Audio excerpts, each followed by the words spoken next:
Next નંબરનો question જો દોસ્તો આપણને પૂછે છે કે 1901 થી 2011 સુધીમાં કયા દશકાની અંદર ભારતની જનસંખ્યામાં આપણને ઘટાડો થયેલો જોવા મળે?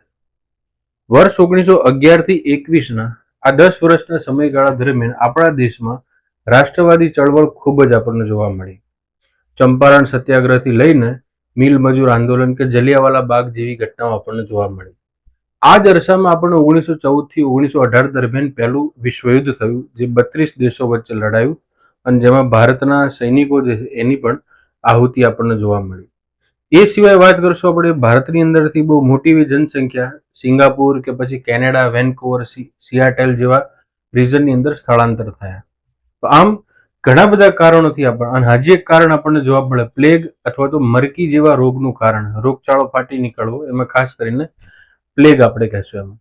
તો આમ મલ્ટિપલ રીઝનથી આપણને વર્ષ 1921 ની અંદર જ્યારે જનગણના થઈ ત્યારે આપણને સંખ્યા ઘટેલી જોવા મળી. એટલે તો વર્ષ 1921ના વર્ષને મહાવિભાજન વર્ષ તરીકે પણ ઓળખવામાં આવે છે. તો અહીંયા ક્વેશ્ચન પ્રમાણે આપણો આન્સર થશે સી.